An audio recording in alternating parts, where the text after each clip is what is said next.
Sometimes you just want to disappear, don't you? To leave everything, everyone, and all that noise behind.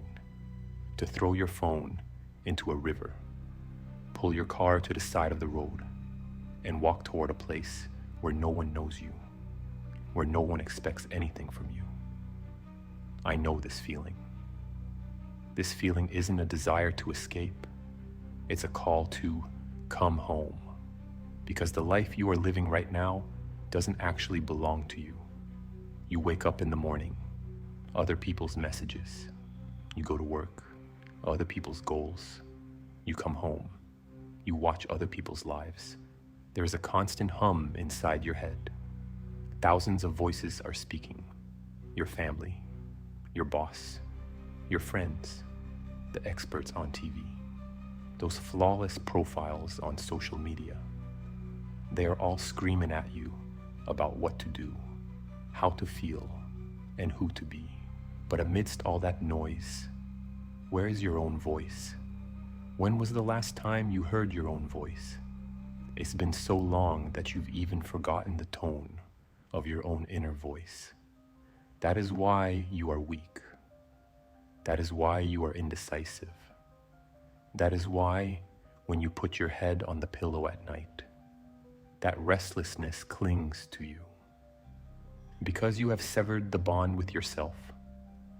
You have lost yourself within the crowds. The modern world told us a terrible lie. They told us, loneliness is bad. Loneliness is failure.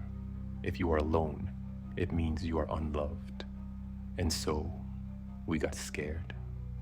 The moment we had free time, we immediately called someone. We immediately watched something. Just to avoid facing that void, we sat at tables with people whose presence we didn't even enjoy. We endured low-quality conversations and fake laughter. Why? Just to not appear lonely. But the Stoics, the sages of that ancient world, knew the truth. For them, solitude was not a punishment. It was a reward. It was a laboratory. It was a blacksmith's workshop.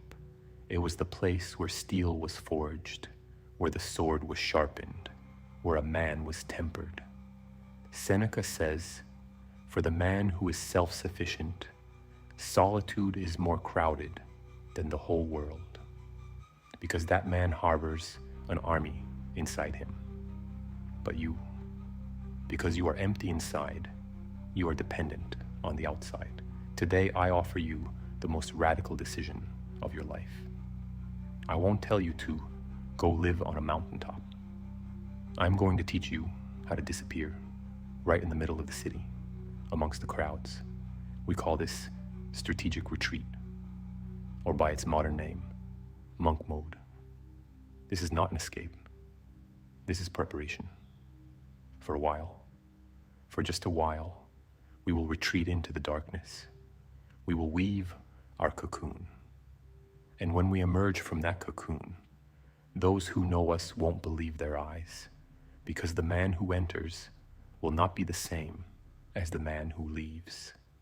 If you have the courage to close that door and be alone with yourself, welcome.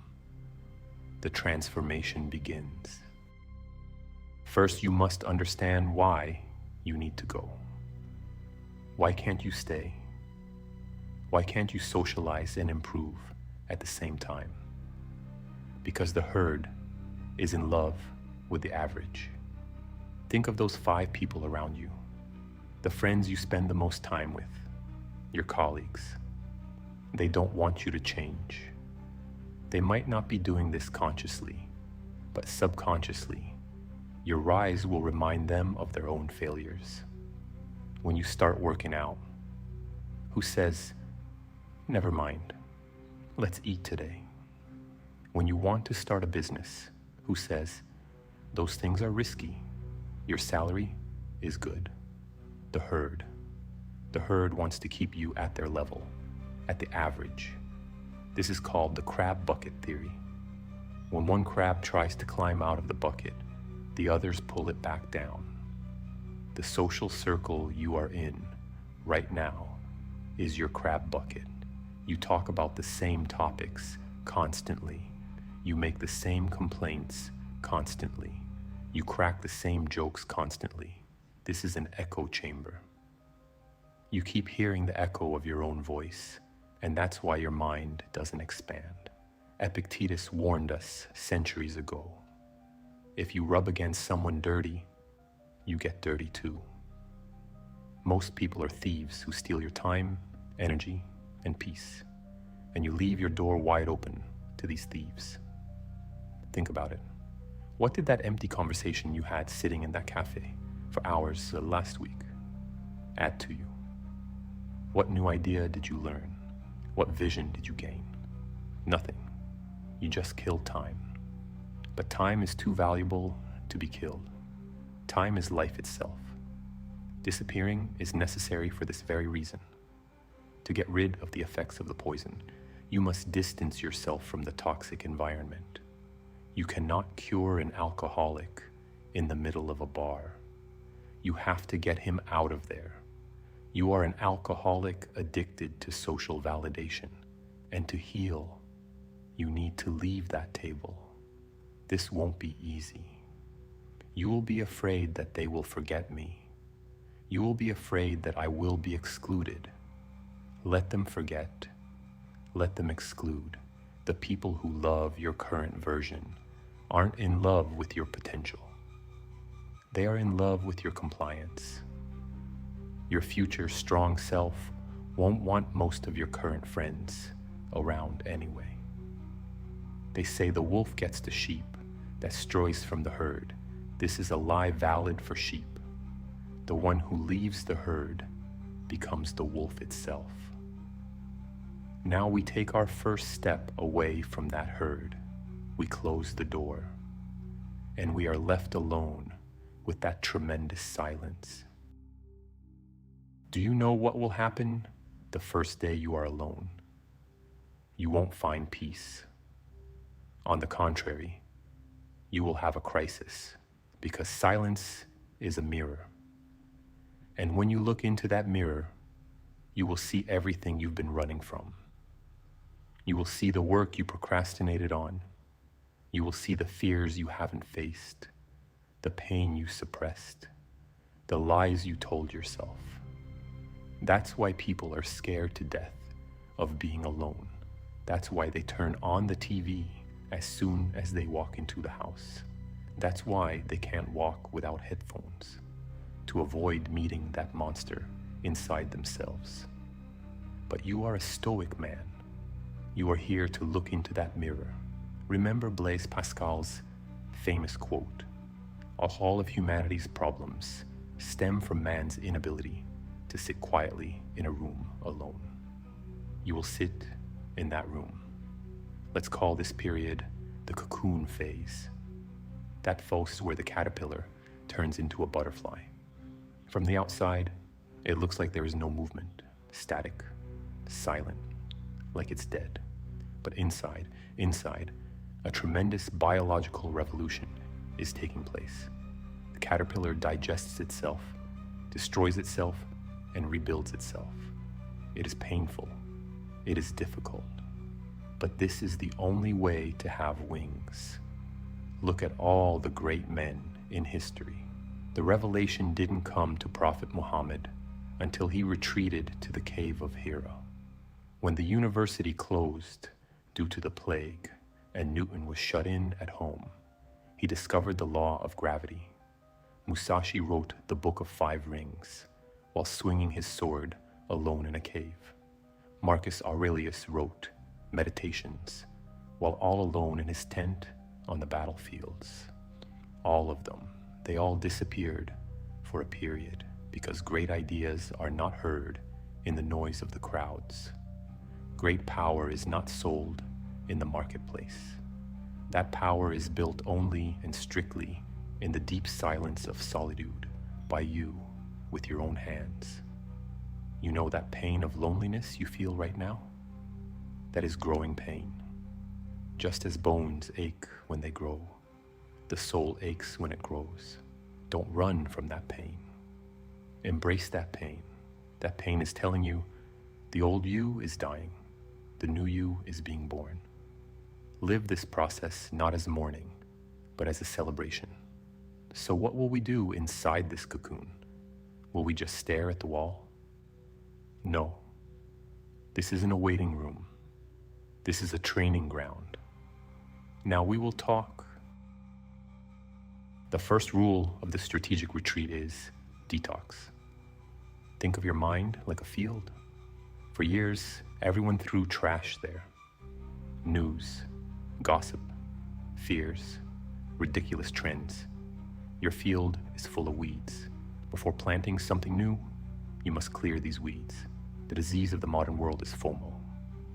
Fear of missing out. My friends met up, I'm not there. There's a trend on Twitter, I don't know it. This fear enslaves you. Constantly on alert, constantly anxious. We will reverse this. Our new philosophy is JOMO. Joy of missing out. Yes, be happy that you missed that meetup. Be grateful that you didn't hear that unnecessary news. Feel the lightness of being unaware of the world. The Stoics called this eliminating the unnecessary. Marcus Aurelius says, most of what we say and do is not essential. If you can eliminate it, you'll have more time and more tranquility. During the retreat period, you will do this.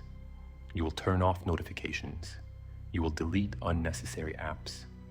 You will put distance between you and the friends you call toxic. And suddenly, you will realize that time expands. It turns out 24 hours a day is actually quite long. It turns out you didn't lack time. Your time was being stolen. In this void, your mind will start to clear, like muddy water settling. The sediment will sink to the bottom. And for the first time in years, you will clearly see what you want, what you feel, what you like, and what you dislike. This stage seems like a passive stage, but it is the most active resistance. Everything starts with saying no. No to the noise. No to distraction. No to mediocrity. When this cleaning is done, you will have a spotless mind ready to be worked on. And now, the real craftsmanship, the real construction begins. It is time to fill that void with value. This is the critical point. Most people stay alone, but waste it by sitting idly. They get depressed, binge watch series, sleep. This is not a retreat. This is an escape. Strategic retreat, or monk mode, requires ruthless discipline. You are an invisible man now. No one is watching you. No one is applauding you. And character is what you do when no one is watching. You will view this period as a laboratory. You will put yourself on the table. What are your weaknesses? Is your physique weak? Is your knowledge lacking? Is your will soft? Do you lack the skill to earn money? You will repair them all, one by one. 1. Physical construction. Your room will turn into a gym, or you will be that shadow running on the streets before sunrise every morning. You will sweat until you are satisfied with the man you see in the mirror. This isn't just about building muscle. This is about giving yourself the message, I am disciplined. It is about increasing your capacity to endure pain. 2. Mental construction, deep work. The concept Cal Newport calls deep work. 4 hours a day. Phone off, no internet, just you and your work. That language you want to learn, that code you want to write, that business plan you want to set up. 4 focused hours are worth 40 scattered hours. While people are chattering in cafes, you will build your future at that desk. While they take 1 step, you will take 10, because you don't carry the burden of distraction on your back.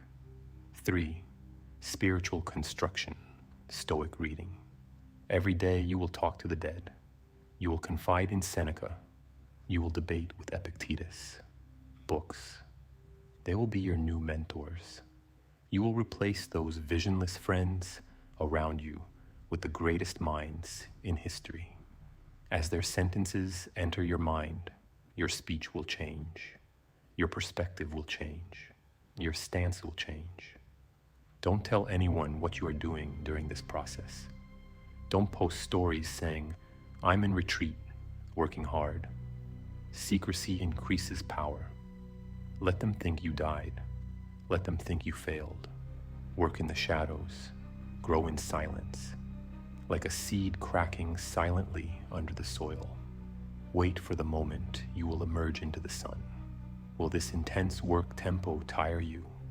Yes, but this fatigue is 1,000 times better than the spiritual fatigue of being an aimless drifter. When you put your head on the pillow, you will sleep with the peace of saying, "I did something for myself today. I laid another brick today." And in time, you will realize this. You don't need anyone anymore. Not to have fun, not to be validated, and not to be happy. That is the moment superpower kicks in. The peak of loneliness is the state of self-sufficiency. Stoics call this autarkeia, total independence. Most people are like the moon. They need the light of the sun, others, to shine. They want attention. They want love. They want validation. When the light is cut, they remain in darkness. But the man who emerges from the retreat, he has now become the sun. He doesn't want light. He radiates light. He doesn't want to get warm. He warms others. Those months you spent in the laboratory of solitude taught you this. I am complete on my own. I am happy on my own. I am strong on my own. This awareness is the highest level of self-confidence a man can reach. Think about it. How can you threaten a man who isn't afraid of losing?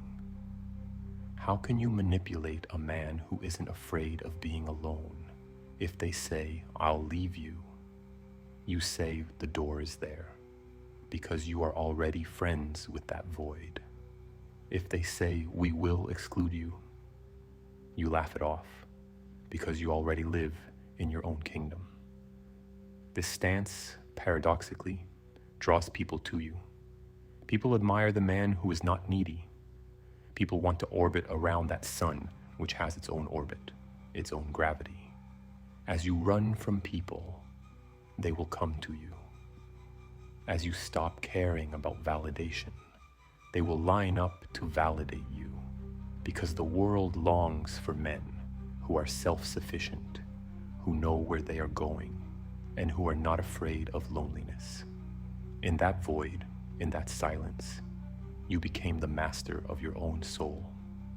The key to happiness is no longer in someone else's pocket. The key is in your hand, and no one can take that key from you. You are ready now. It is time to tear the cocoon. It is time to leave the cave. My friend, I am not telling you to stay alone forever. Stoicism is not hating people. Stoicism is serving people. But to serve, you must first be strong. You cannot quench someone else's thirst with an empty cup. You must fill your own cup first. Now open that door and return to the world, but not as the old you, not as that timid sheep in the herd. Return as an eagle, sharpened by its own will within that silence. Go to your friends. Go to your work. Go to your family. They will see the difference. They will see that depth in your eyes. They will hear that calmness in your voice. They will say, "There is a change in you. You are different. Yes, you are different, because you went into the place they feared, into that dark room, and you came out with a torch. Noise can no longer disturb you, because the silence you carried inside is stronger than the noise. Loneliness can no longer upset you because you are your own best friend. Make a decision today. Start small. Turn off your phone this evening. Stay with yourself for just 1 hour. Don't be afraid. Don't run. There is a tremendous power waiting for you inside that silence. Go and take it. Remember, no matter how messy life gets, you are in control. You are calm. You are strong. And your consciousness is clear. See you in the next video.